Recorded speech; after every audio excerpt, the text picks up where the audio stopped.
And hello and welcome everyone to the comic multiverse where the worlds of nerd meet. As always, I am your host Joel, one of the internet talky comic men who live in a box inside a bigger box that you watch. And I put you in that box. And Matt puts me in that box every week. He tries to contain me and tell me who I am. But much like Captain Marvel, you will not define me, sir. I say who I am. I also shoot lasers from my hands in the finale.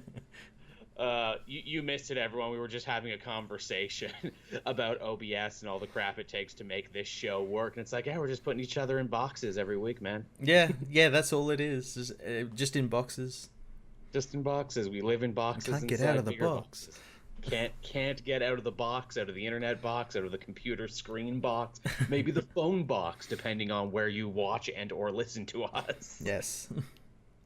So I imagine my week, Matt, was probably much like your week, keeping up on all the brand new C2E2 news, which we will be covering throughout the episode, and playing a lot of Sekiro Shadows Die Twice. Yes, playing a lot of it, and it's funny because like the game is very much like a Dark Souls game where it's like you get defeated and you get like really frustrated, so you like turn it off and be like, I'm not going to play it, and then you find yourself an hour later, I'm going to play some more of it. It's like Chinese food. Oh, I'm so full I can't eat anymore. Yeah. An hour later, maybe just a little bit more. Yeah. Or you think to yourself, oh, if I just sidestepped that chained ogre a little differently. See, I kept trying to back up like this was Bloodborne, but it's not Bloodborne. If I get to the side, maybe he can't grab me because I always keep misjudging how far I am, and he keeps grabbing me. Yeah, I kept playing it like I'm not anymore, but I kept playing it like a Dark Souls game. Same. When I knew full well going into it, it wasn't going to be like a Dark Souls game.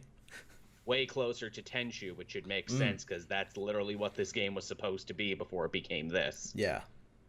Yeah, I still haven't beaten the Chained Ogre. I still haven't beaten the Shinobi Hunter. I have all the prosthetic enhancements you can get at this point, but it's still not helping me any. I beat the ogre after like 50 tries and I like killed him. I'm like, fuck you. And then like got to the next area and it's like, oh, there's another boss like right after him.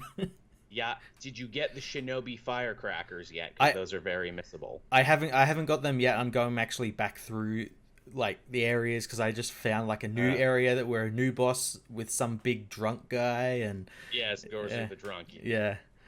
I just figured out that was the thing because I obviously kept getting my ass rammed by the Shinobi Hunter. Yep.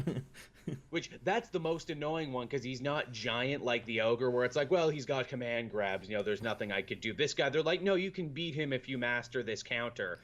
But you're not going to master the counter because the timing has to be absolutely precise. That's the counter where you stand on his, like, spear, isn't it? Yeah, oh god, that count... Even training back at, like, the little hub world thing, like, I still couldn't get it. It's so hard to do.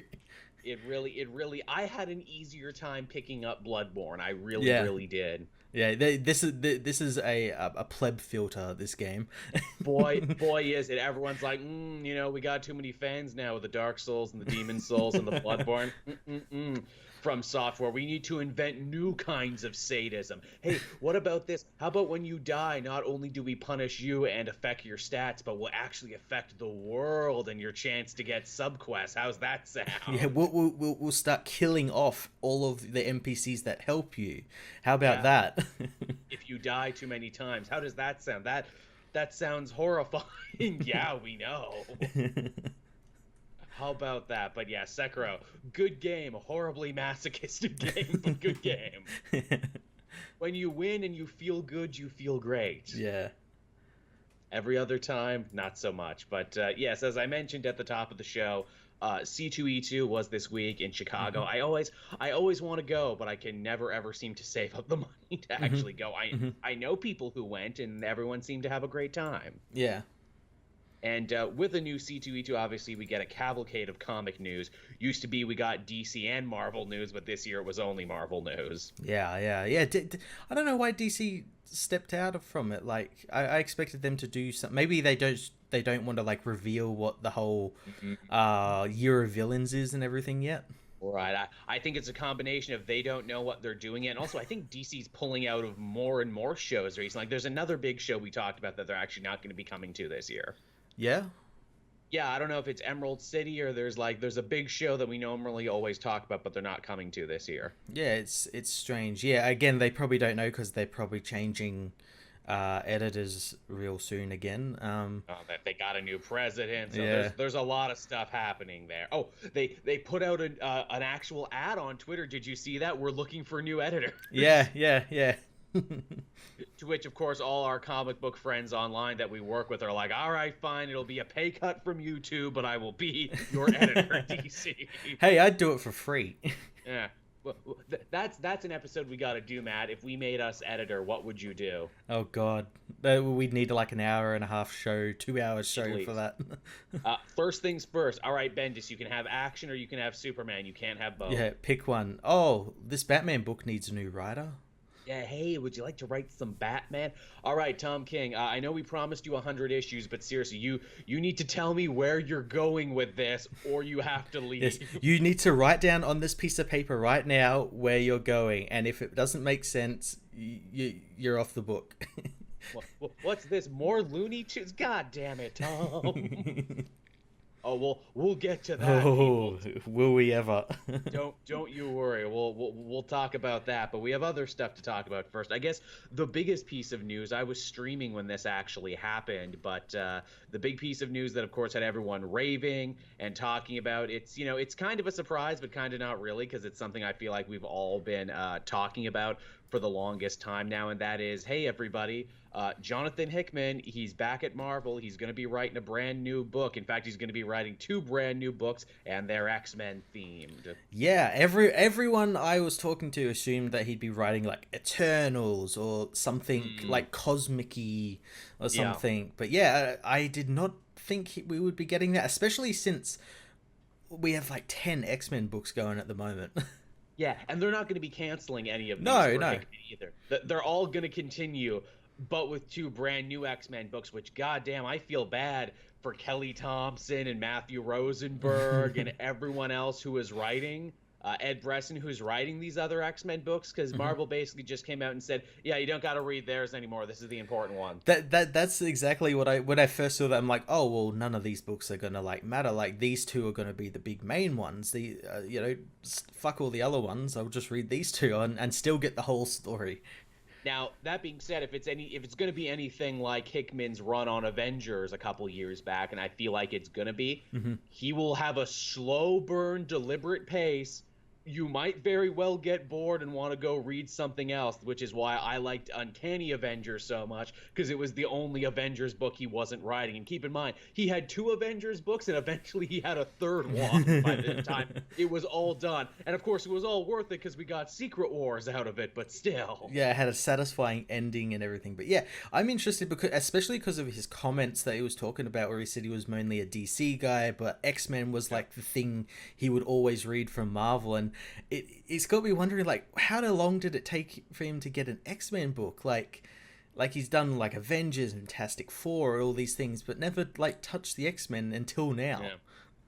Marvel has a weird relationship with Hickman where it's like, look, we won't release the last issues of your S.H.I.E.L.D. miniseries, but also thank you for the highly critically rated and fan-regarded Secret Wars. Sorry we didn't actually reboot our universe with it like we said we would. Yeah, we kind of dropped the ball on that one, but please, can you make X-Men a sellable brand again? We've been trying nonstop, and we actually don't trust our own in-house people, apparently, so we're going to you. We need the celebrity muscle for it. Yeah. Which the 2 books, in case you're asking, they're called House of X and Power of X, so they don't even have X-Men in the title. Yeah, which is interesting.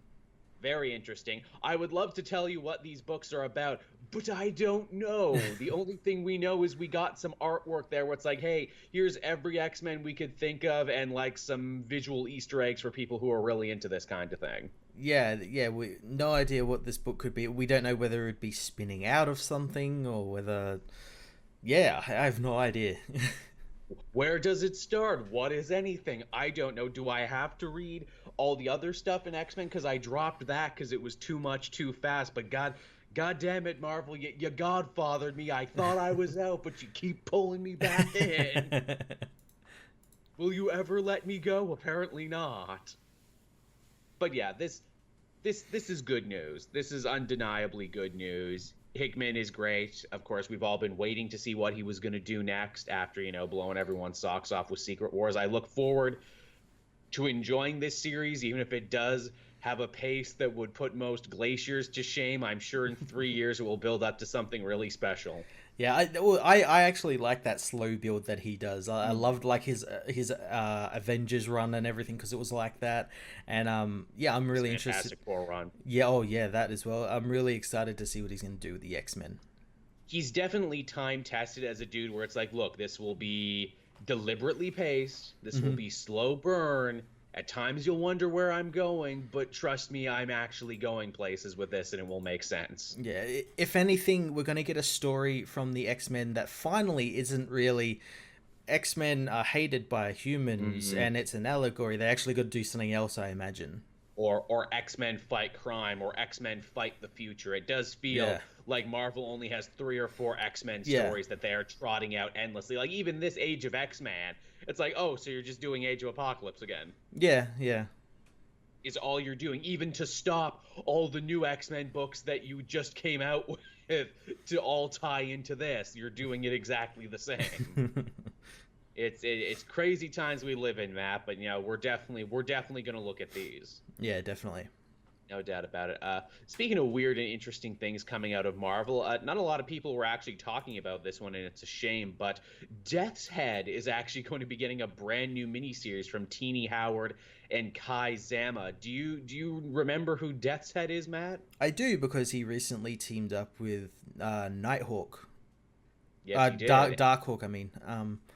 And he was in the Black Bolt prison book as well. Yeah. So he's been around, and yeah, he was really interesting. He's basically like Robot Lobo. He's a robot bounty hunter. He's got a cool Death's Head skull thing going on. He also has the very interesting distinction being a leftover Marvel UK character originally. He's actually connected to the Transformers. Yep. And he's showed up in Doctor Who comics, so he actually has a fascinating history. Yeah, very fascinating. So very intrigued to see what they're going to be doing with that character.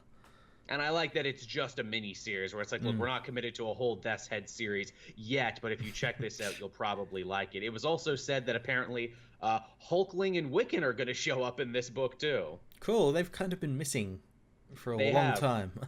Real underrated couple of characters there. It's nice to see them come back in something. I'm especially interested to see Hulkling come back now, given his Skrull heritage and given the fact that Skrulls have been given kind of a makeover in the pop culture now. Yeah, it would be very interesting to see what they're going to do with him.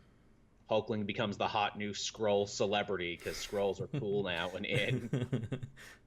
That'd be fun.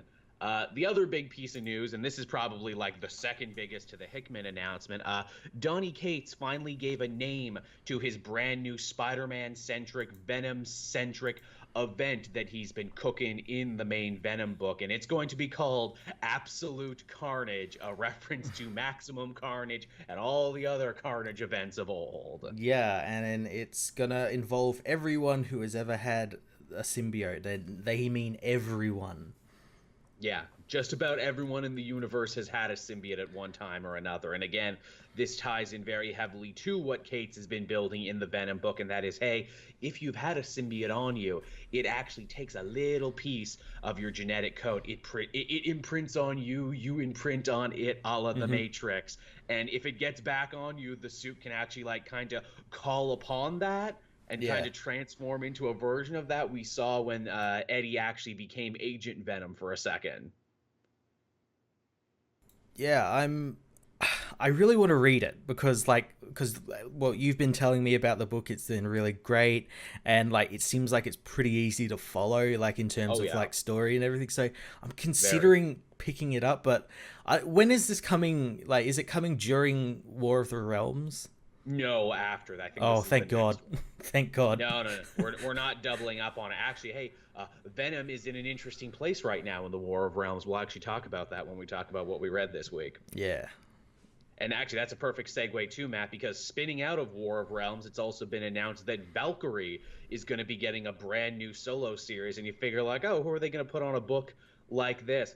Well, they got no slouches on this one. It's going to be co-written by Jason Aaron and Al Ewing at the same time. They both really want to write Valkyrie. Oh, that's going to be so good because it's obviously going to spin out of what we've seen of her in Thor, where she's from Valhalla, and her and Thor got like taken to that prison and everything. And that'd be so cool if it's all just about like Valhalla and everything.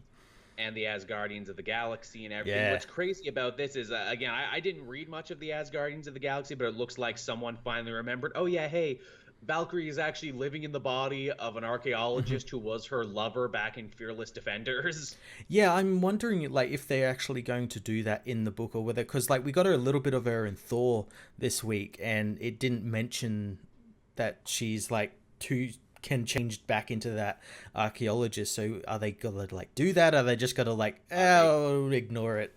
They totally are. The cover of issue 1 shows Valkyrie sword fighting with Malekith, and we see the face of the archaeologist trapped inside the swords. Oh, awesome. So yes, they are actually doing this. And hey, big ups to Colin Bunn and that short-lived Fearless Defenders book that was hilarious and way better than it had any right to be. Yeah. So I'm happy about that. Also, hey, a Valkyrie book just became a must-read book, everybody. Yeah, who'd have thought? I actually have my own theories about where this Valkyrie book could go, too, because I just read the newest Thor. Yeah, you reckon you know where it's going to go? I have an inkling of what they might do with this one. So, but we'll talk about that when we talk about stuff later. The other big piece of news, and again, it's all Marvel news, people. They went to C2E2. They had the most stuff to show off. Yep. But Mark Waid announced that he is going to be writing a 6-issue miniseries that will try and explore and give a definitive history of the Marvel Universe. Cool. I like these type of books when like DC or Marvel do them. They're always really fun. Even though they end up contradicting themselves. Yeah. Well, I think Marvel's might be a bit easier to run than DC's. Because they've never had a big universe rewriting retcon. Yeah. Yeah, this should be good. I like Waid. I haven't read anything from Waid in a bit, and he definitely seems, well-suited for this material. He always seems like a bit of a Marvel historian when he writes stuff. Yeah. And I'm glad they're keeping it to just 6 issues, too. Yeah, it's not going to run on.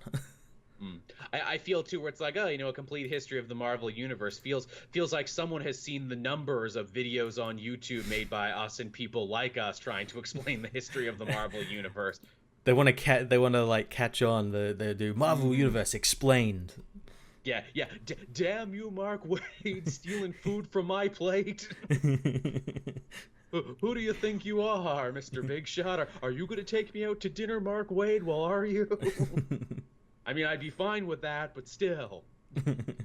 You got any dietary concerns? I don't. You allergic to shellfish or peanuts? These are things I need to know, Mark. But yeah, that's definitely fun. Now, this next story, ironically, also comes from Al Ewing. He had a big week. And I feel you might actually have better insight on this, Matt, but Infinity Warps, those weird amalgam fusion characters from Infinity Wars, they're going to be coming back, and they're going to be getting their own little event story. Yeah, I figured they would be, because they left them in a place at the end of Infinity Wars. It's like, hey, someone wants to use them, they can. And I guess they sold well enough. Yeah, I guess he wants to use it. I guess Jerry Duggan handed it over to him, and yeah. They were really interesting. They were all like really interesting amalgamations that I'd love to see more of their world, since they set up their own version of. They weren't the Avengers. They were, I think, the Defenders. Yeah, they were something crazy. Yeah, so I'm very intrigued to see, and then hopefully we get like more of what we, not just the characters we saw there, but they include more characters. Well, here you go. You get a whole Infinity Warps event just for you. Yeah, actually, something actually good happened with that series.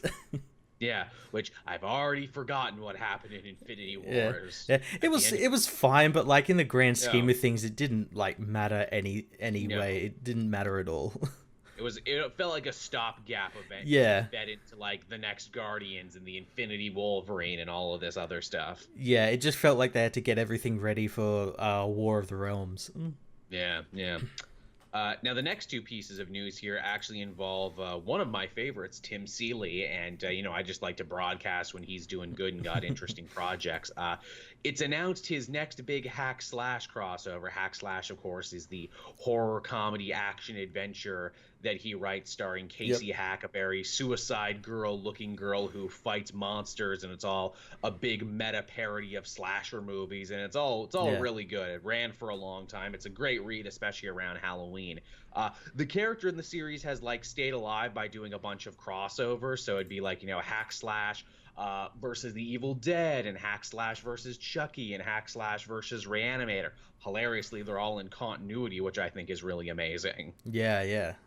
They're not weird one-offs. Well, it's announced what the next big crossover is going to be, and it's going to be Hack Slash versus The Crow. Oh, that's awesome. And it's awesome, but I'm also wondering, why hasn't that happened sooner? Exactly. My thing, I'm like, how did it take you this long to do a crossover with The Crow? A, it's a classic movie with a horror bent to it. Two, the whole idea in the Hack Slash universe is that slashers are also known as revenants because they're, most of them are undead, like Jason Voorhees or Michael Myers. They die several times and come back. Yeah. And the idea being that, they're looking for that thing that they hate about the living because, they can have joy that they can't. And I'm like, hey, it's kind of like The Crow, huh? The Crow is also a revenant, isn't he? A guy who came back looking for revenge and everything. yeah. But he's a good slasher. Yeah, so it'd add a really interesting dynamic between the two. Also, I'll happily take this over a Crow reboot movie. Which I don't think is ever happening, but I know they were talking about. They were saying Jason Momoa, and then I'm like, well, he ain't doing that now. He's fucking Aquaman for the long haul. Yeah. I'm sure he looked at that script and he's like, oh, I don't need this anymore. And then he threw it in the water. What was I thinking? You know who they need? They need Kylo Ren for that Crow reboot is what they need. Adam Driver? Yeah, they need Adam Driver. Adam Driver's just the guy I'm casting in everything now because I think it's amazing that he's become this weird geek icon sex symbol overnight, even though he does not look like a traditionally Hollywood handsome dude, so I'm just casting him in everything now. Hey, you know what'd be great in that? Adam Driver. Again, I was casting him as Batman, too. I'm just casting him for everything now.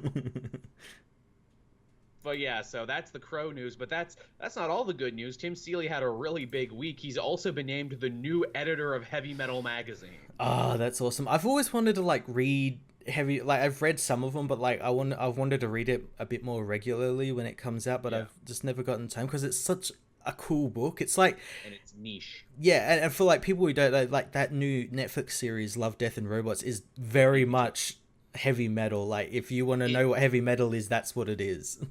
It was supposed to be a heavy metal movie, actually, Love, Death, Robots, but I don't know if they couldn't secure the rights to it or it just became something different. But yeah, heavy metal, for those who don't know, is a series of anthologies. It's cool one-off stories in, fantasy, horror, sci-fi, etc., etc. They made those other heavy metal movies that people only ever seem to know because of the cool soundtrack and also American cartoons with boobs, which heavy metal still very much is to this day as well. And so was Love, Death, Robots, actually. Yeah, and it's not just some indie published book or anything. It's attracted big names like Grant Morrison, obviously Tim Seeley now. Yeah, lots of people have written for it, and I'm sure people are thinking, well, if Tim Seeley's taken on an editorial role, does that mean he's done writing? Does that mean we're not ever going to see any more work from him in DC or Marvel? Thankfully, he squashed that rumor. He's like, no, man, I'm totally going to do both. I'm gonna work this company and I'm gonna do the other stuff, and it's great, and I get a bigger paycheck now, I'm sure. Yeah, he's still doing everything he's ever done plus this. Yeah, which more power to him. And maybe when they finally fix Nightwing, can he come back? Because he seemed to be the only modern dude who actually understands how to write frickin' Nightwing anymore. Hopefully. Hey Tim, you saved Nightwing twice before. Can you save it again? I don't know. Will you guarantee me a place at the table now?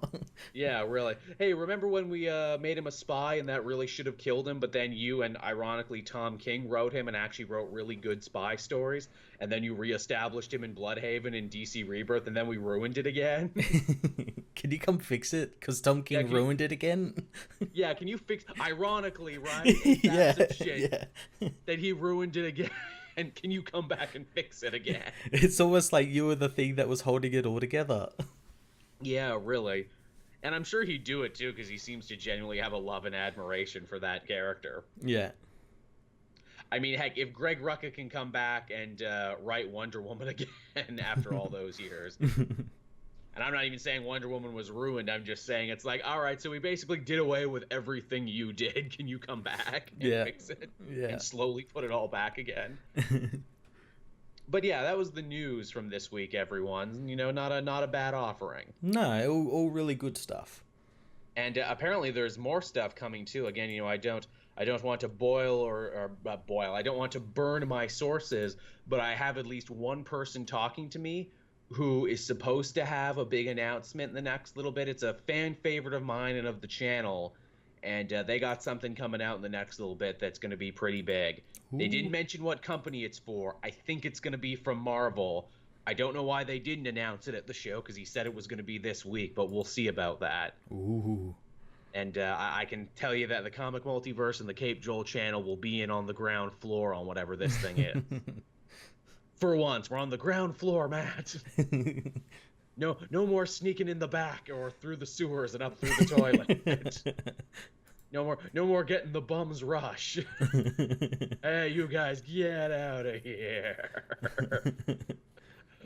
Oh man, you know, I joke about that, you know, the Comic Multiverse as we relate to the industry. The one time I was actually invited to something that turned out to be an industry party, I didn't even know it was the one time I went to New York for New York Comic Con. Mm-hmm. I didn't know what it was. So like there was actually like the editors of all the major comic book sites and writers in this bowling alley, but I didn't know that. So I just hung out on the wall all night.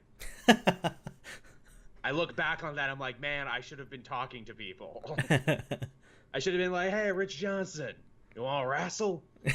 Yeah, fuck you. you want to tell you, if I win, I get to take over Bleeding Cool. Yeah, we'll wrestle for the rights of Bleeding Cool. I'll wrestle. Hey, Jason Aaron, if I beat you in this game of bowling, you have to tell me what's happening in the War of Realms. And then you find out that Jason Aaron's an amazing bowler. If I beat you, you have to tell me how you get your beard so luxurious. Ah, my secret. He's like Samson. Once you know that, you know his power. Yeah, he can't write anymore. He forgets how to write. Oh, no. He took my beard skills. Joel, you have to give Jason Aaron his beard powers back. For the sake of the universe, man. Come on. Yeah, not our universe, the Marvel universe. The Marvel universe. I just show up with a giant beard. Yes, I have taken his beard and with it his power. Oh, that beard's like a symbiote. It's corrupting him. You now know everything he knows. And with that, everyone, we can transition on over into what we read this week. And it was a fairly sizable week and a pretty good week, too. I enjoyed everything I read. I enjoyed everything I read, except for one book. I think we know what that is. Should we open with that book? Yes. Let's open with Batman 67. The only book that I never actually gave a rating to, because I couldn't bring myself to do it, because it's barely a story. Yeah. It's basically just Tom King going for a whole thing. Like, aren't I funny? Yeah, I didn't give it a rating either. And this is the actual book that made me like, this is one that like made me snap when it comes to Batman. Yeah. I'm like, okay, this is getting fucking ridiculous. Like, people... Like, DC charged money for this. That's the insulting thing. 22 pages of a mostly silent issue, which I was actually on board with, because I'm like, oh, cool. We've joked before that, you know, this art is so good it carries 90% of Tom King's mostly lackluster writing. But he even has to ruin that by having everyone talk at the end. Yeah. He couldn't just tell it all with the art. No. He doesn't know how to do a silent issue. He can't not talk. Even then, I would have really hated the book, because all it boils down to is, oh, this is just fucking Looney Tunes shit. Like, it's Batman being catching the Roadrunner and... Oh, which the Coyote never catches the Roadrunner, and the joke is that the Roadrunner is never in any danger, and that, you know, everything the Coyote does blows up in his own face every time, because even though he calls himself a genius, he's actually quite incompetent. And do we have to explain this to you, Tom King? Do we need to sit down and have a talk about Looney Tunes?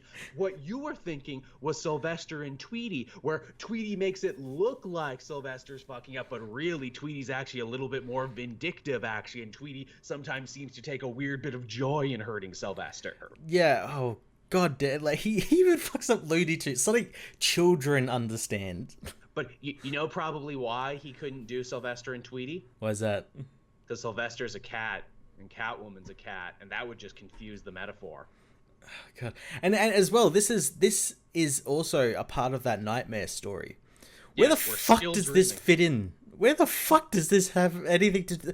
What the hell? Where did the last one fit in? Where just the question interrogated Catwoman for an entire issue, and that went nowhere. God, Jesus Christ. He is clearly just like, he has no idea what he's doing. He has no idea how to relate this back to Bane or anything. And he's just like treading water, quite literally, in this issue.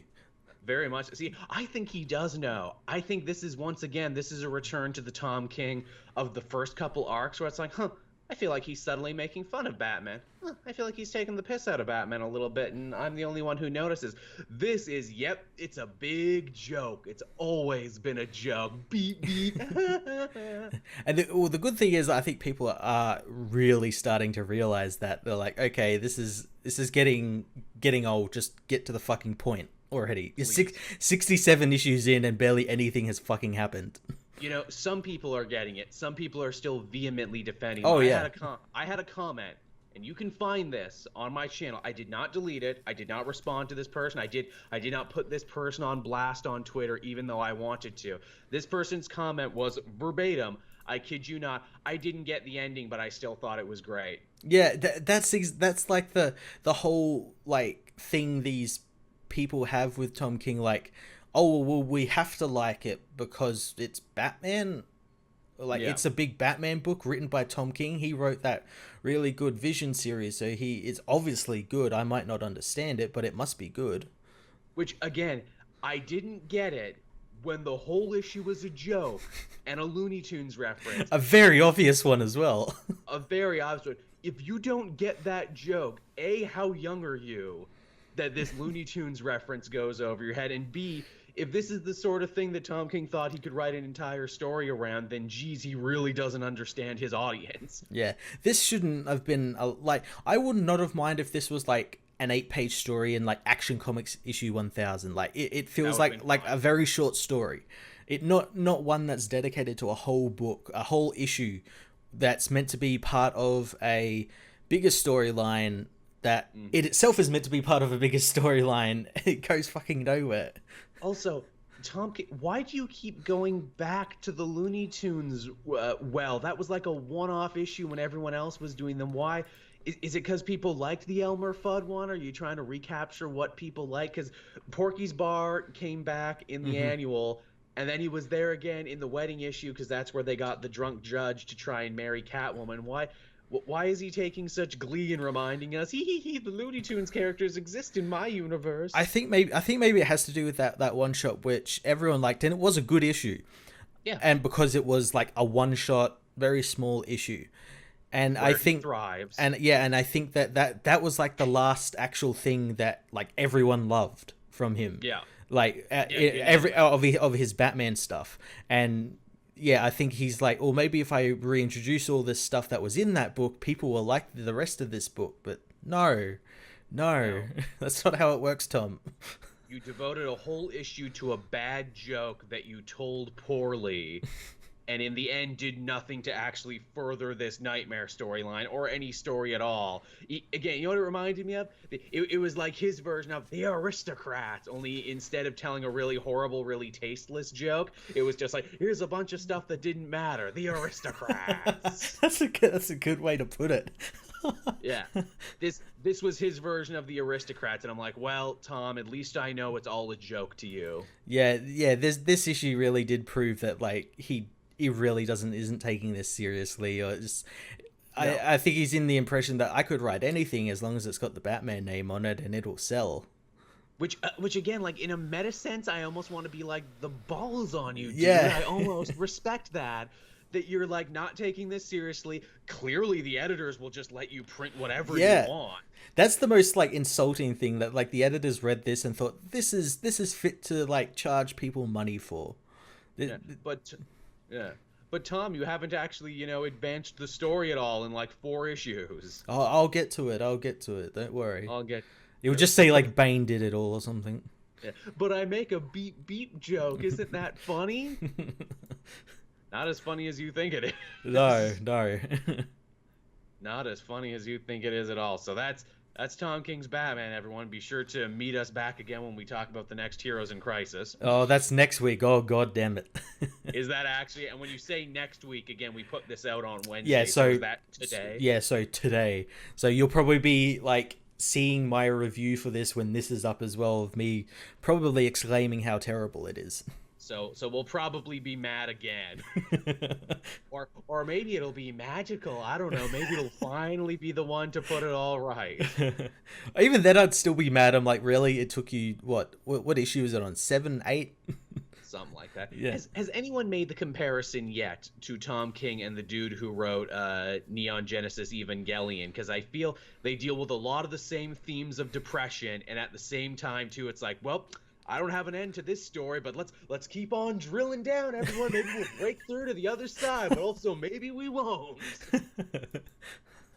I feel that's the thing, and much like that thing too, everyone's like, oh, it's genius, it's so amazing, it's this, that, and the other. I'm like, there's good parts to it, but at the end of the show is still disappointing, and the end of this Tom King thing, still kind of disappointing. Oh yeah, definitely.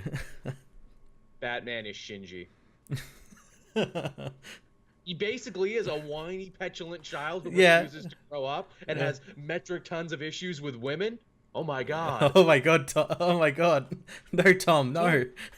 Tom King's Batman is evil. Oh god, does that mean it's going to be like Evangelion where you have to wait like 10, 15 years to get an actual... Oh no. He'll be writing this book forever.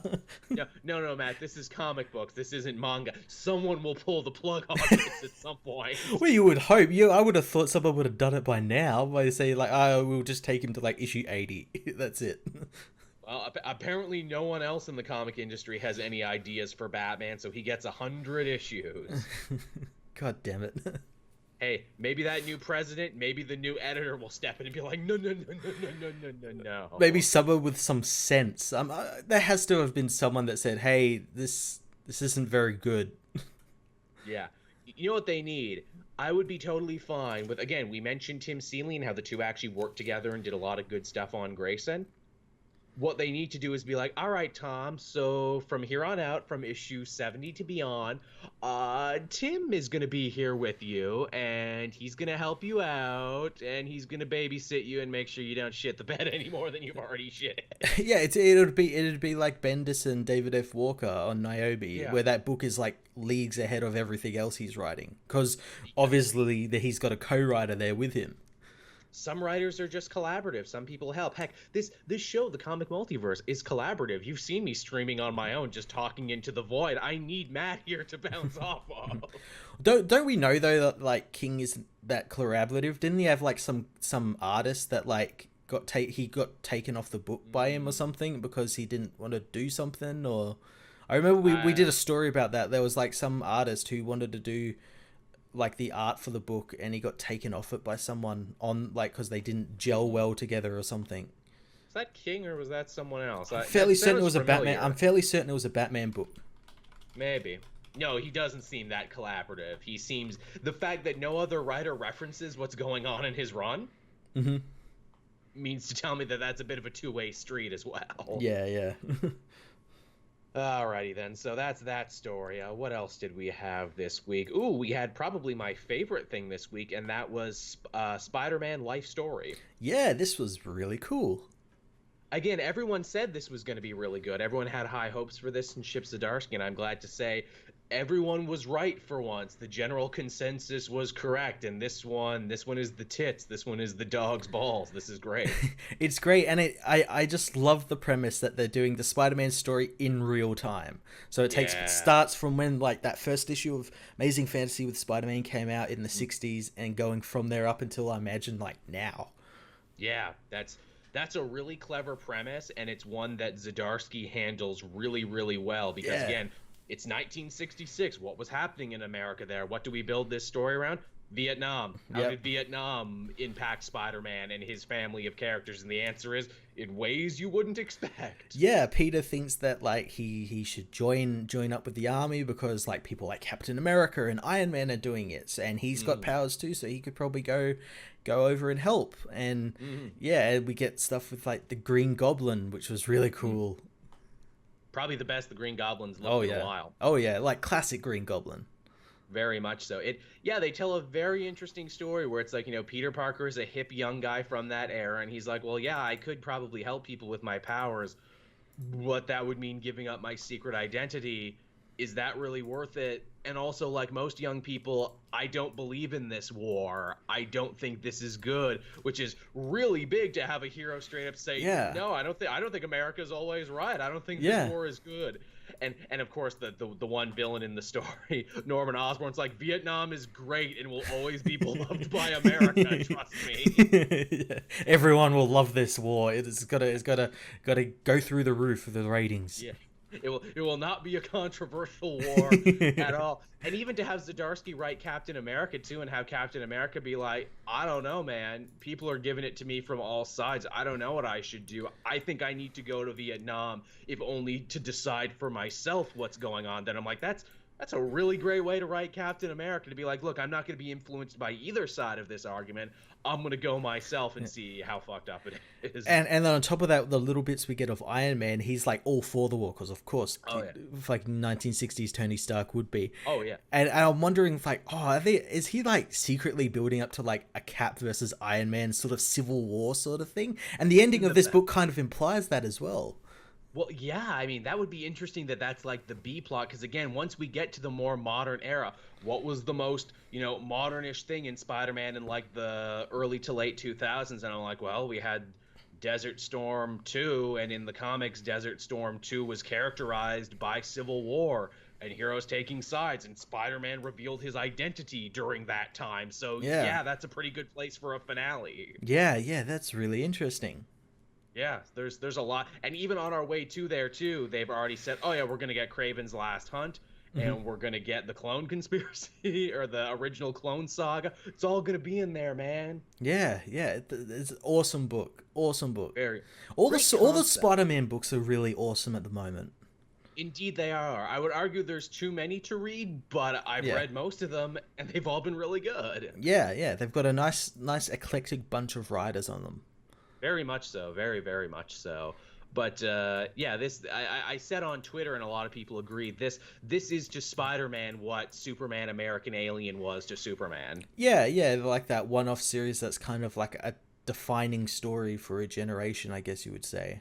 Yeah, let's look at this character through the lens of history. Yeah. And what that actually means. And yeah, I cannot wait for issue 2. Issue 2 can't come out soon enough. Yeah, issue 2 is moving into the 70s, isn't it? Like each issue is like a decade or so. Yeah, a decade in the life of Spider-Man. Yeah. Which that's going to be cool. I'm all excited for that. Yeah. What else did you have this week, Matt? I had Justice League issue 20. Hey, that was the next one I covered this week as well. Yeah, this book was awesome. This whole Snyder thing has been really, really great. What I love about it is that he can tell this big universe-shaking, redefining story about like, the Justice League versus the Legion of Doom and the creation of the universe, but also tell little side stories about Mr. Mxyzptlk and this, alternate future Justice League where they seemingly saved the world, and have it all make sense. Yeah, that's the thing that just keeps like surprising me. This all makes sense. I'm not like questioning, but what about this and this, and what this doesn't match with this and everything. It all like makes sense. And it's all big concept. So, Yeah. we see the Justice League. They sent Superman to the sixth dimension, and then Superman the White, as I call him, came back. Yeah, this sixth dimension future Superman comes back and introduces them to the House of Justice and the Justice League of the far future. Mm-hmm. And yeah, they end up explaining this is like the biggest one that it actually explained like what Perpetua is up to. Yeah, she is one of the corrupted like mothers of creation with her sons, the Monitor, the Anti-Monitor, and the World Forger, who apparently we're supposed to be seeing more of. I imagine we'll be seeing more of them once the story once Perpetua actually comes back to life. Yeah, and also a great visualization too, where they're like, imagine, Imagine your multiverse as like as an orb floating on the water, and it's like headed to the shores of creation, and if it's judged worthy, you can continue living on and everything, but if you're judged unworthy. Once the multiverse is hurtling towards, I think he calls it the shores of judgment. And Yes, thank you. and they need to get the world, they need to evolve the world before it reaches there, so they'll be, I guess, accepted back into the multiverse, or I like go that to a as higher concept. plane or something. Yeah, it's really cool. Again, Snyder, he's great with concepts, isn't he? He's a good concept guy. Yeah, he's good with concept, and then he has like other people like James Tynan and all that come in and kind of like help flesh it out a little bit. Again, because he's a collaborative writer. Yeah, he works well in groups. He works well. Yeah, exactly. He gets a gold star for working well in groups with the class. Snyder brought enough brownies for the whole class. And obviously we learned that like we actually learn more about this future world where like Black Hawk Island is now like a hub world for like the universe, where ships from everywhere come, and Mars has been terraformed and is now living with the Martians there, and all that sort of stuff. That stuff's really cool. Humanity has actually become a citizen of the cosmic world now. Yeah, for once. Very Star Trek. Yeah. Gotham is basically Metropolis now. It's sunny, like people clean. Yeah, people are all safe, all thanks to Bruce sacrificing himself in the coming war. Yeah, which I love that, when we get a clean, peaceful Gotham, Bruce is obviously distrustful of all of it. Nope, can't possibly be. Where are all the criminals? Where are all the costumed villains? Either you killed them all, and that's terrible, or you changed their very nature, and that's bad too. I don't believe people can change. Yeah. I did like that Dick Grayson is the Batman of this world, and it's even better because he's wearing kind of similar clothes to his kind of similar costume to his Earth 2 one, which is really funny because I think Jorge Jimenez designed that costume in Earth 2, like because he was doing the art for that book for a while, so I think he designed the costume for that.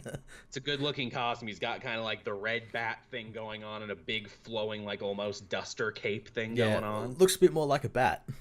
Yeah, looks a lot more like a bat. And again, I like this idea too, where it's like, how would they ever have gotten Batman to stop his war on crime and his crusade? Well, obviously he has to die. Yeah, he has to die. But the thing is, then, like, because we learn there might be some like sinister going on. Did they kill him?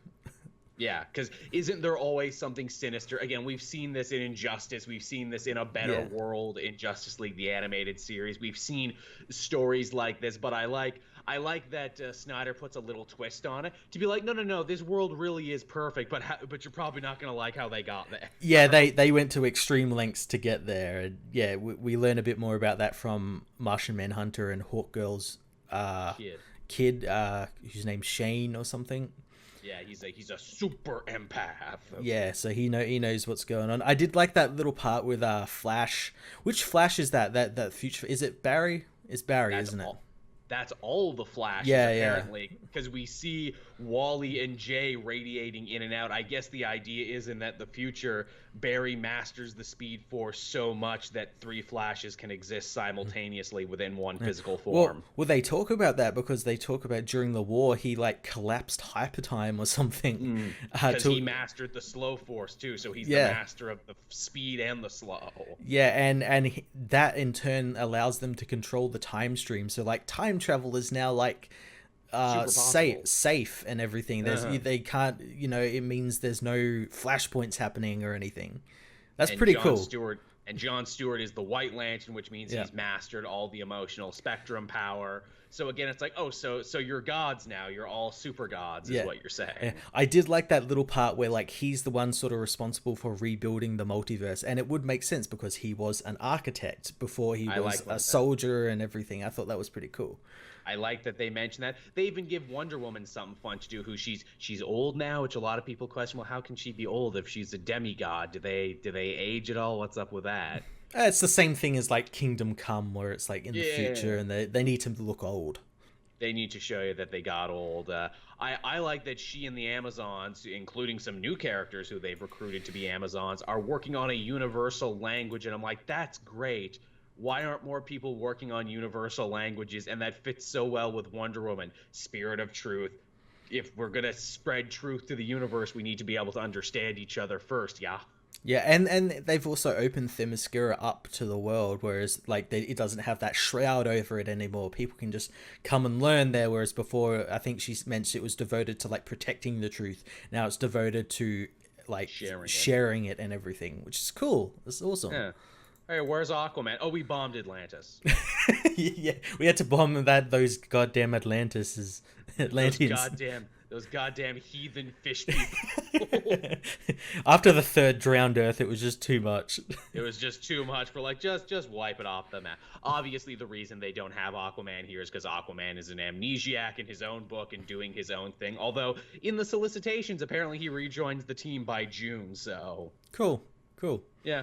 But yeah, this is a fun story told in a fun way. It's familiar, but Snyder's a good enough writer to put interesting twists on it. Yeah, definitely. Who do you think, because the book teases it, who do you think the imp is that Lex has in that container? I've been theorizing it might be Batmite. Oh, yeah, well, I mean, they already name-dropped him early on, so yeah, I like that. Yeah. Or maybe it's an imp we've never seen before, like it's Lexmite or something. Yeah, or like a copy of Mixel Spitlick, like an evil, like a Bizarro version of him or something. Right. Or maybe a good version of him, because he's technically evil, but then again... He's technically good because he's technically Superman's kind of guardian, because he was like protecting him for this event to happen, and to fill him with energy so he could be able to survive in the sixth dimension. Yeah. Mixie's his own thing. Mixie is above good and evil. He's his own weird morality. What else did we have this week? Ooh, we had Avengers No Road Home. Yeah, this was a really cool issue. A big Conan-centric issue. It's Conan and Scarlet Witch having buddy cop adventures all across the Hyborian Age. Yeah, this was a really cool pairing as well. I wouldn't have immediately paired these two together, but they work so well together. It does, and then you're like, oh, well, of course, Conan is a barbarian. He'll need a mage magic user by his side to make a good D&D party. Yeah, to buff him and everything. And to buff him up. They're a great team. We get a bunch of cult things, and of course, because Jim Zub is a massive Conan fan, they actually drop reference to like the 6th issue of the Roy Thomas series when they say, "Oh yeah, this cult of night, they used to worship a bat, but somebody killed it." Yeah, Conan killed it. Yeah, it's really cool because he's actually also writing like this. I think it's the Savage Sword of Conan. Oh, is that his too? I think that's his, and I think Aaron has the Conan the Barbarian one. God, what a great time if you're a Conan fan. Your cup just runneth over with Conan. I guess they know what they have, and they're like, no, we got to make this character like a friggin', viable franchise, because the next Conan movie you're going to see is going to be a Disney movie. Disney Marvel movie. Yeah, because we haven't done historical sword and sorcery yet. Wait for us to corner that market. And it has name cachet because it was a popular Schwarzenegger franchise. Oh god, what if they like run him into like the Marvel Studios movies, the MCU? They'll like include him in that. Oh, that'd be cool. They could do it. They could totally do it. Hey, if we're gonna have an R-rated Deadpool, you could have an R-rated Conan who still comes and hangs out with the Avengers. Like, look, if Deadpool can do it, then Conan can probably do it. Because I think Conan should be R-rated. Oh, yeah, totally.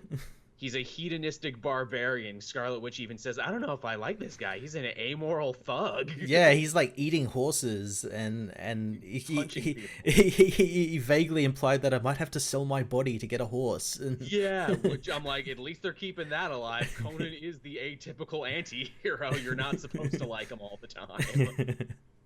But yes, this was a fun one. This whole series is great. We're almost halfway done it now, and there's still so much story left to tell. Oh yeah, there's heaps of story. They even like the Hulk, the Hulk turns into the Grey Hulk this issue, which is so cool.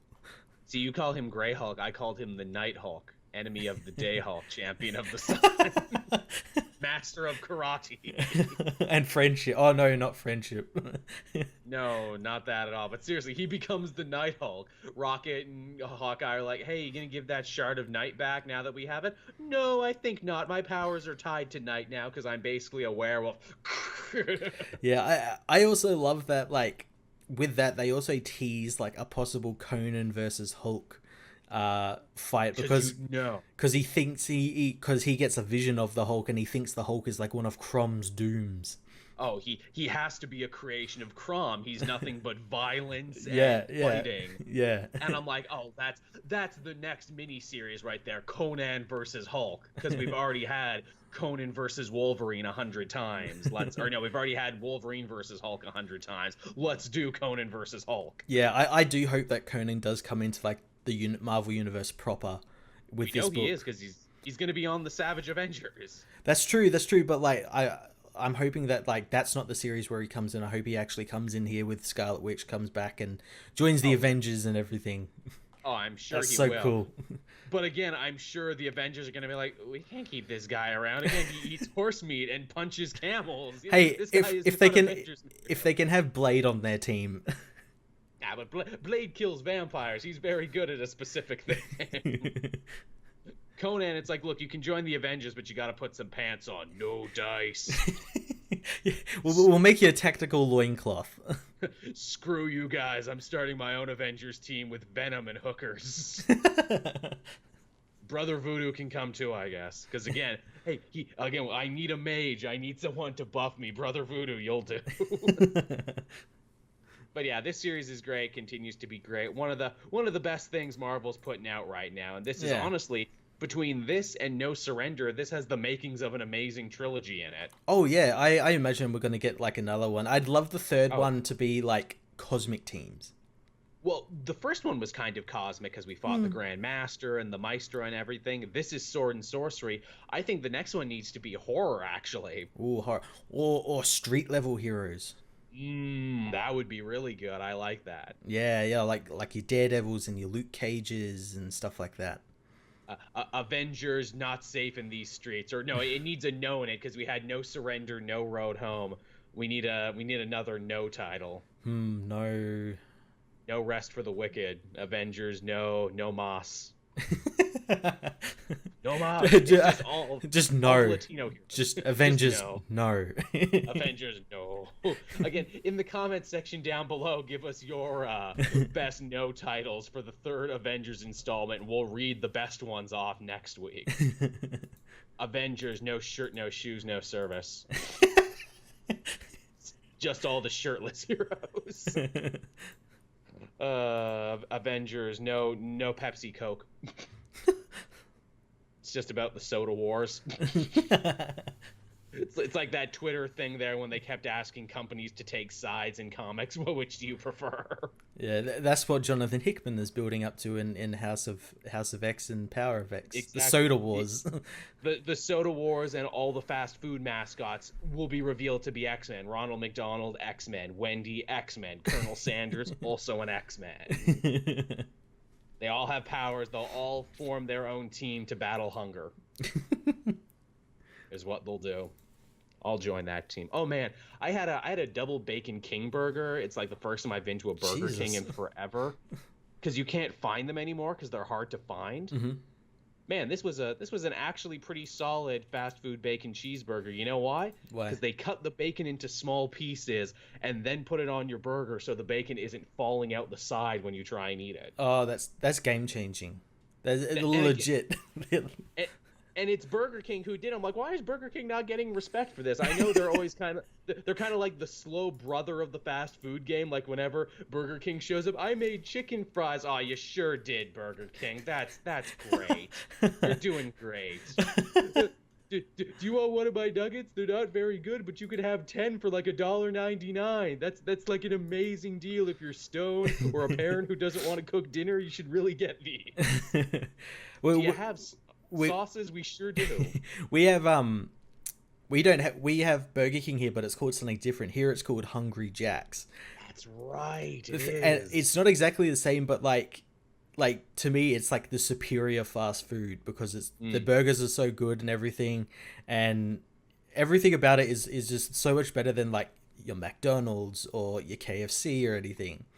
Or Macca's, as it's also known. Yes. Where you're Now, here's the funny thing. Yeah, Hungry Jack in Australia, Burger King actually is like something totally different. They try new flavors and new stuff in other parts of the world that they don't in North America. Yeah, I know. Like it's really strange because like we call it Hungry Jack's, but then like I've gone to like places like throughout the country where I do see a Burger King, like one that's branded Burger King. I'm like, what the hell? That's so strange.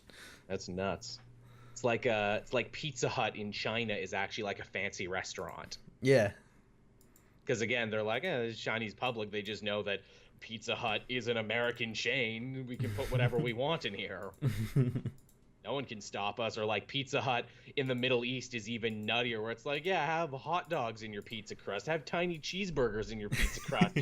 Have whatever, man. Have tiny pizzas in your pizza crust. Oh, Matt, how have they... Matt, I think Pizza Hut owes you some money right now. Oh, they've probably done that somewhere. Like... Some like southern state of America or something. Look, what can we put in the crust? We've had breadsticks, we've had cheese, we've had little pizzas, little hot dogs. What do we do next? Corn dogs? I don't know. We put a whole chicken in the wing. Oh, I like that. I like that. Yeah, it's a crust made entirely of boneless wings. Man, boneless wings always sound like a good idea until you have one and you're like, these taste wrong. I should be feeling bones right now. But I'm not. It feels like I'm eating some horror of science is what it feels like. I feel like I'm offending God and the saints by eating this.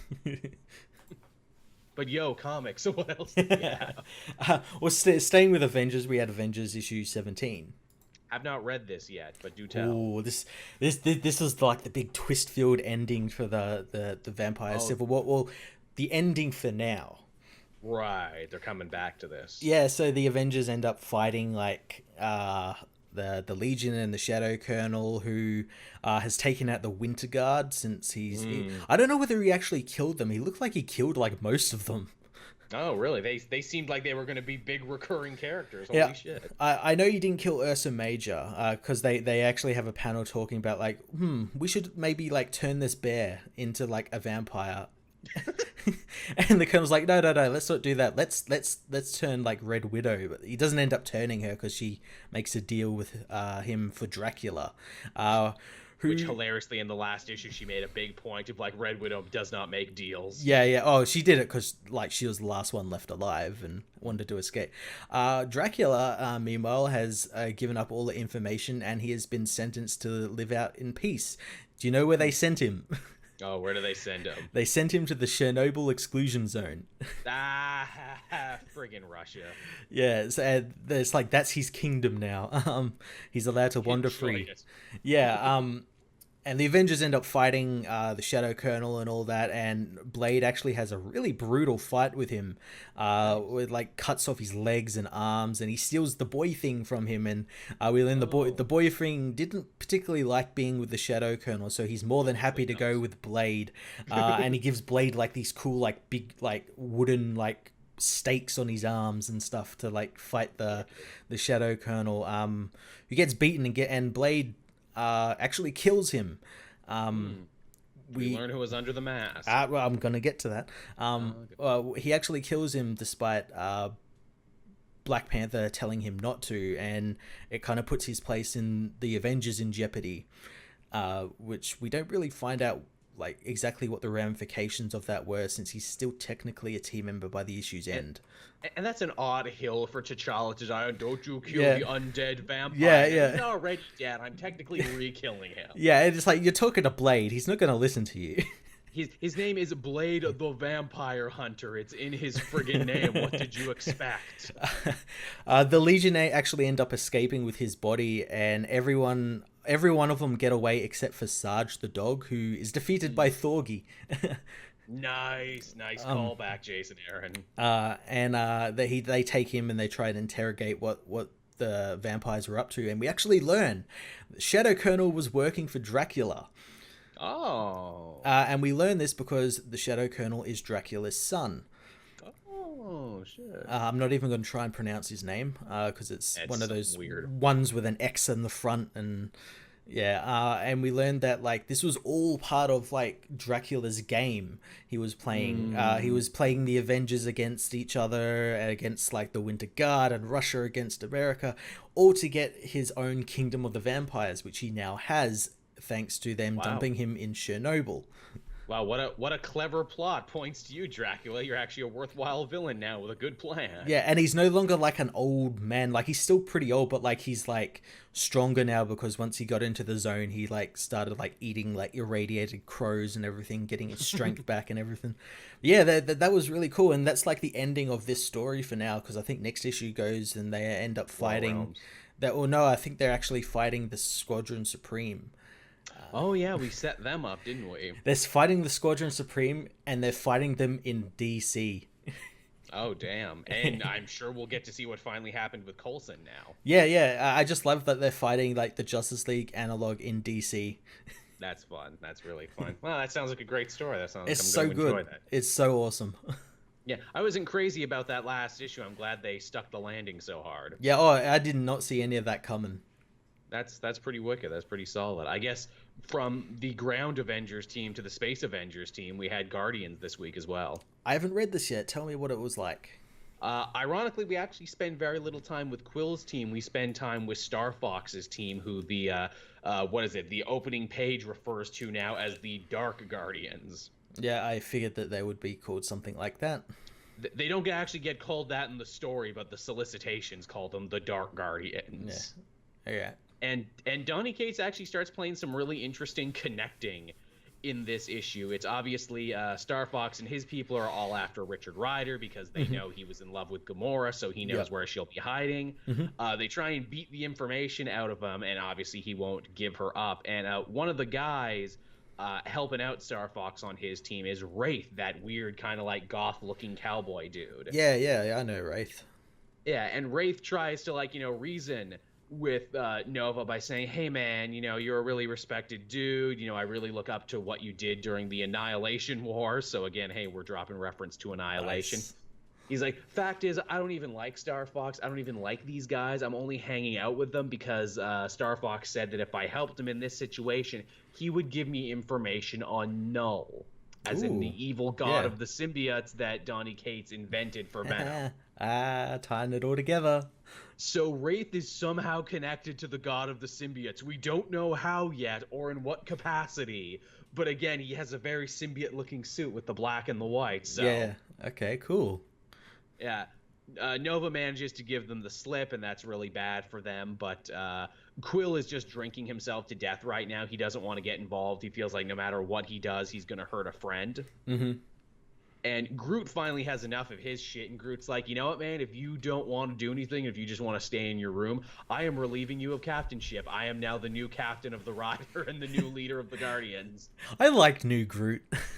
New Groot is fun. New Groot's kind of an asshole, too, which actually led a lot of people in my comment section to be like, what if Thanos uploaded himself into Groot's head? Oh, that'd be awesome.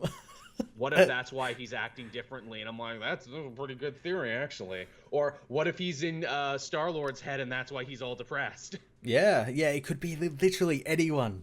Anyone except for Gamora. Except the one obvious person. Well, that's the thing. They're like, okay, we're Guardians. We know where Gamora is. We have to find her.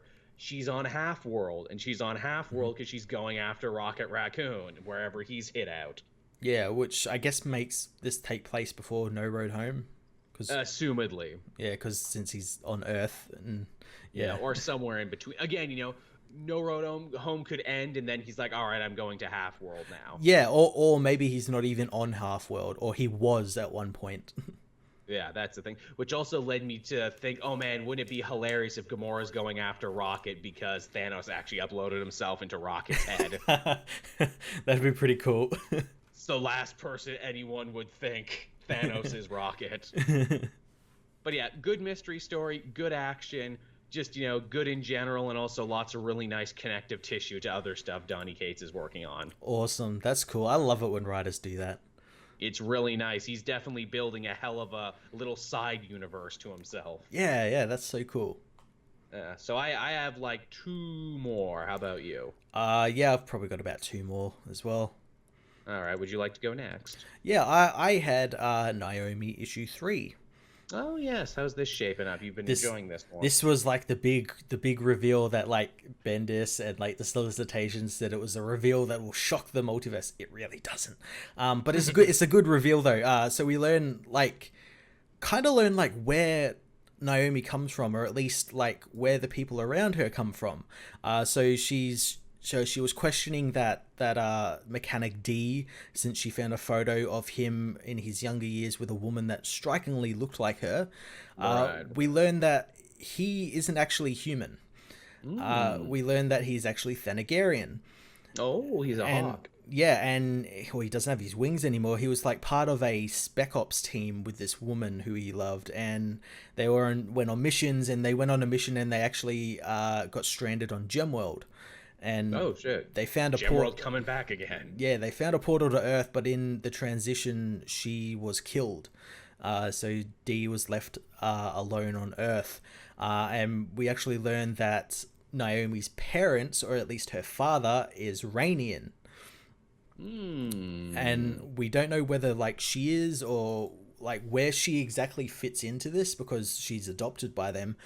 So she could be either Thanagarian or Iranian or something completely different, which we've kind of seen in these like, I want to say flash forwards or flashbacks that she gets in her mind, where she sees herself in like this really cool suit of armor fighting in a war. Interesting. Which, funny, to have a Thanagarian raise Iranian is very interesting, because one of the biggest fights we know in DC history is the Ran-Thanagar War. Yeah, I'm really intrigued to see what Bendis and David F. Walker are going to do with it, because it is really interesting. And like, again, it's probably because David F. Walker is helping Bendis write this. It all like makes sense and is written like really competently and is fun to explore and everything. It's really great. Well, and the art is amazing as well. Yeah, I heard that too. It's really nice looking. Well, that's cool. Yeah, I'm really excited to see where that's going to go, and that book's really cool. And it's a mini-series as well, apparently. Oh, really? Yeah, it's like it doesn't say on the actual cover, but apparently it ends on like issue 6. Probably a mini-series with the option for more. Yeah. But, I mean, maybe if she gets a superhero name after the end of that, she won't be Naomi anymore. She'll be something else. Yeah. Go join the Teen Titans or something.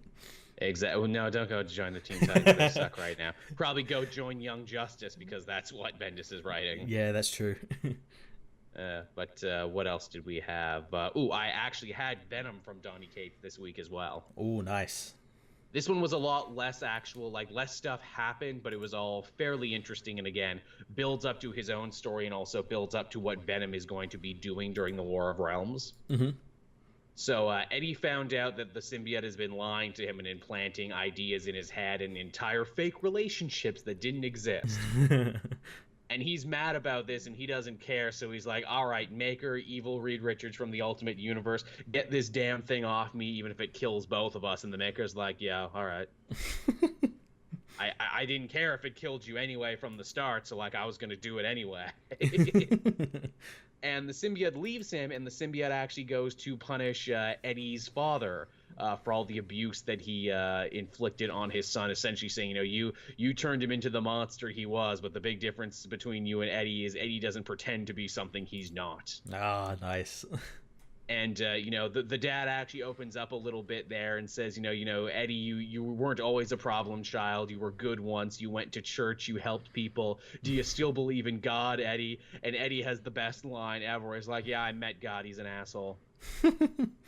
Because he did. He met the god of symbiotes, and he was a huge asshole. And basically, at the end of that, the symbiote saves the kid, beats up the Maker off panel, which I thought was actually a little unfortunate that the Maker gets beaten off panel. Yeah. And then the symbiote leaves and says, "All right, Eddie, I got your son back. I apologize for this. I'm leaving now. I need to walk the earth like Kane in Kung Fu, and I hope we meet again." And I'm like, wow, what an interesting place to end it. Oh, and they also say who Eddie's kid's mother is. Oh, nice. Who is it? It was Anne. It was his wife who was in the movie and in the original Lethal Protector. Yeah, okay then. But here's the extra weird angle to it, is apparently the way she says it, she got pregnant after she became Lady Venom, after the symbiote suit was on her. Mm-hmm. So they kind of seek to be implying that maybe Dylan is the end result of some kind of alien symbiote immaculate conception. Yeah. So maybe he's symbiote Jesus. Oh, no. Maybe he's symbiote Jesus, and maybe pay attention, because maybe that will be important when Absolute Carnage starts. Oh, God. Symbiote. Trying to think of a good name for him. Kid Venom. Venom Jr. Ven Kid. We'll work this out. I'm sure Donny Cates has a good pitch for it. But yeah, so we're going into War of Realms. There will be tie-ins written by Jerry Conway, I think. Or no, Jerry Duggan is going to be taking over this one. And yeah, Venom will not have a suit.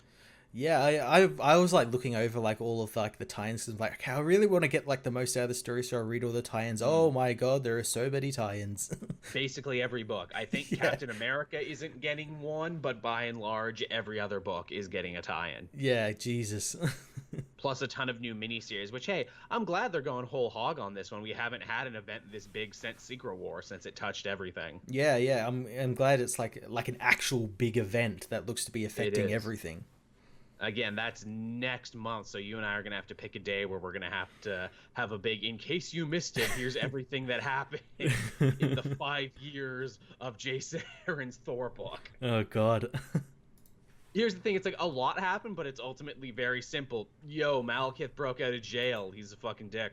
Yeah, he wants to like do a war, but like a war across all the realms. Yeah, that's basically the thing. He tried taking over other places. Thor barely stopped him by the skin of his teeth, and Jane just narrowly stopped him by the skin of her teeth. And he's like, well, screw you guys, I'm going to attack Earth then. Yeah, now that Thor doesn't have his hammer, he can't exactly do anything to stop him.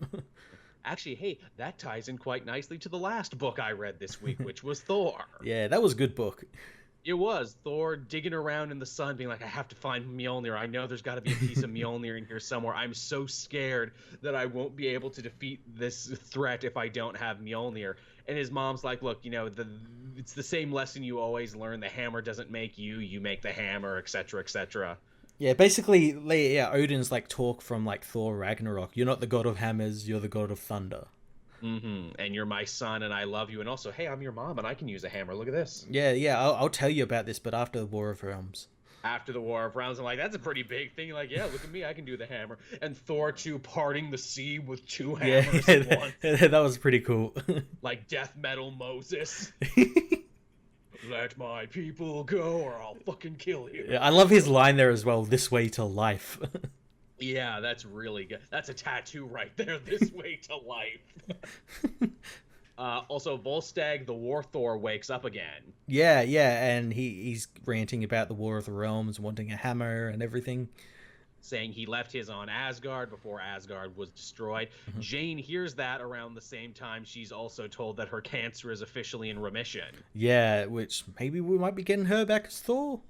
Or a type of Thor character. Again, I mentioned the connection to Valkyrie. I wonder, is Jason Aaron writing it with Al Ewing because they're actually going to push Valkyrie aside and bring Jane Foster in as a new Valkyrie-esque character? Ooh, that'd be interesting.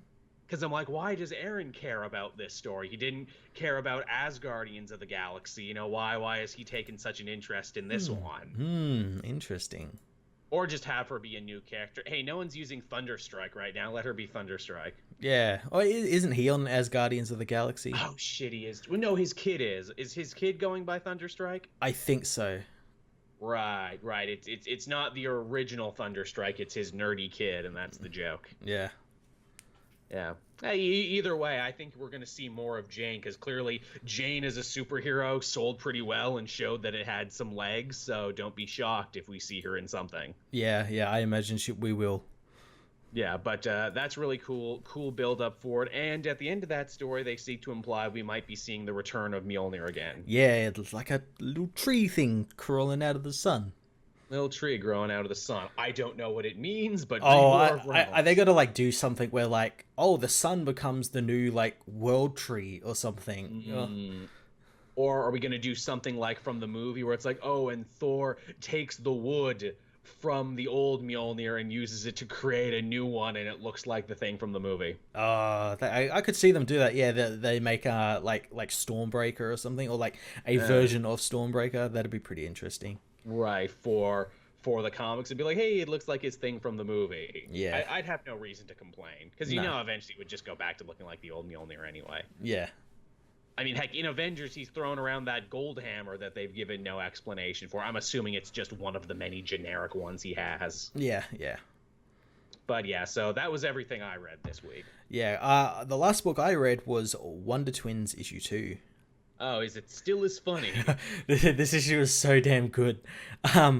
So the Wonder Twins, this issue was good, but it also had like a really topical message about like America's prison system and like prison labor and stuff. So the Wonder Twins go on it's really funny that the school, their teacher says there's budget cuts, so we can't go to the planetarium, but we're going to the next best thing, which is Lexicon, which is Lex's private prison. Private prison and call center. Yes, because again, he uses the inmates to like run slave labor. Yeah, runs his customer service basically. Slavery never went away in America; it just went behind bars. Yeah, and Jaina obviously has a problem with that because on Exor they never had prisons, and Zan says the closest thing on Exor that comes to a prison is community college. See, that's amazing too for this writer, because this writer is also a political satirist on top of being a comedian. He did it in Prez. I love he's putting modern day messaging in Wonder Twins. Oh my god, Matt, you're selling me on Wonder Twins. And it's not like that like hit you over the head stuff either, because it's like it's in part of the story, because subtle. While this is happening, the very D-list villain, the Scrambler, who wears like a fried egg on his chest, escapes from prison because his power is like he can switch bodies with people who come into close proximity with him. So he does that to get out of the prison. And he goes and like calls Lex and is like, hey, I'm ready to join the Legion of Doom. And Lex is like, yeah, about that. Your spot's been filled. We'll call you. We'll send you to like the auxiliary team. And the auxiliary team is called the League of Annoyance. And it's just slightly annoying. It's him, it's Praying Mantis, it's who they call Druncula, who is Baron Nightblood, who is an alcoholic vampire, who is 30 days sober, and their whole like they're like meeting in like this kitchen in like posted, and they're like do like a mayhem initiatives, and they're like, I'm gonna recruit evil children, I'm gonna take to social media and troll the Justice League's Facebook pages and stuff like that. Hey, Justice League, kill yourself. Hey, Justice League. yeah, basically that. And Praying Mantis is like, look, that's not gonna work, we need to do something actually evil, so why don't you, Baron Nightblood, go like kill someone with your vampire fangs. And that leads the Wonder Twins to get their first assignment from Beast Boy, who's sort of like their handler, since he's the youngest of the heroes in the Hall of Justice. He's sort of teaching them the ropes. And yeah, where did Beast Boy go? He was on the Teen Titans. He got written off because they had to do the cool, edgy team. Oh yeah, he's just hanging out in Nowhere Land now. I'm glad someone's using him. He's shooting Fruity Pie commercials. Amazing. Which is really cool in this issue. Because he's a celebrity now, like he is in Young Justice. Yeah. He teaches them, and he says that your first mission will be to apprehend the League of Annoyance. And the two go after the two Wonder Twins go after Baron Nightblood and capture him and take him to one of these Lex prisons, which the guards are like, oh, we don't have any private cells, we can't put him in. You know, he's a vampire and alcoholic. They need a private cell for him, but they don't have one. So it's like, we'll just throw him in Gen Pop. We don't give a shit. So and then the Wonder Twins come back to take him to court, and they find out that he's like killed everyone in the prison because he couldn't help himself. So now he's off the wagon basically. Of course. It's such a goddamn good book. Man, you're selling me on that really hard. And also, too, I looked up his Lone Ranger because the same guy who wrote this is also writing a Lone Ranger miniseries right now that's supposed to be really funny and really good. And there's a gag I saw in his Lone Ranger where they're like trying to set up a villain for the Lone Ranger. It's like, oh, he's the toughest, meanest outlaw you've ever seen. And they show this guy drinking at a bar. And they're like, oh, I heard he wrestled a bear. They shot him 6 times and he still didn't die. I hear he eats men's hearts just to watch them bleed. And then that guy gets bonked on the head by like this dandy guy with a cane. It's like, I'm here. I'm the villain. I'm that guy they were talking about. And I'm like, God damn, that's good. You know who this guy needs to write next? Because this book doesn't have a writer right now, and it's been canceled. And I think he would do really well with the political stuff. He needs to write Green Arrow next. I was just thinking that. Yeah, he would be really good as a Green Arrow writer. Like he'd get like he does like action and like adventure really fun, and as well as like because he's a political satirist, he'd do really well with a character as liberal as Oliver Queen.